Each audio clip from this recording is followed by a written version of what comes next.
waxaan idiin haynaa fikrad yar oo aad u cajiib ah oo aad ku samayn kartid gurigaaga beerta yar ku taala. Tusaale ahaan gurigaaga sidii aad beerta yar ku taala aad u waraabin lahayd, waxaad u baahan tahay inaad soo qaadid caagad yar oo masax ah.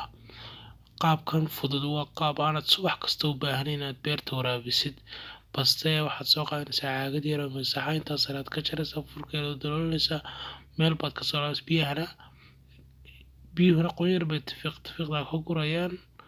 Uma baahnaysid subax kasta inaad soo kacdid oo waraabisid, because qofka bini'aadamka subax kasta waxa laga yaabaa inaad ilowdid, subax laga yaabaa shaqada, subax laga yaabaa hurdada ku raagtid.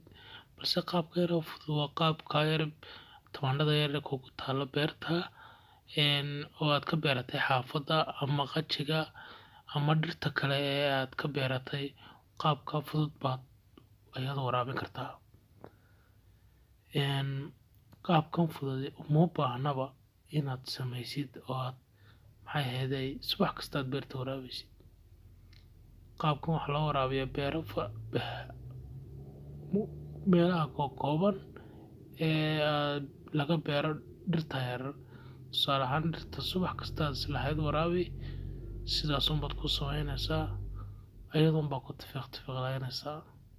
Uma baahna marka inaad subax kasta aad waraabisid.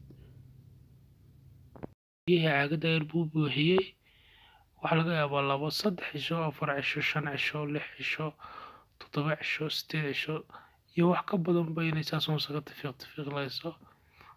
Koobka yar buu sameeyey, biyaha yar way iska tiflaynayaan. Markasta ka dhamaadaan waxaa laga yaabaa 2 cisho, maalin adigu ama 24 saacadoodba roobka sidaas bay ugu tifiqlaynaysaa.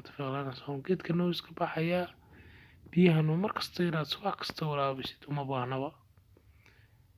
Waa fikrad fiican oo aad u samayn kartid beerta yar ee xaafadda ku beeratay. Tusaale ahaan ninkan imika wuxuu beertay dhirta uu ku beeray waxaa ka mid ah basal, saas bay ugu tiflaynaysaa, maba qalalayaba. Wallaahi qaab fiican weeye. Waxaan idin rajaynayaa qaabka inaad ka faa'iidaysateen. Walaalayaal channelka noo siiya subscribe, like iyo share.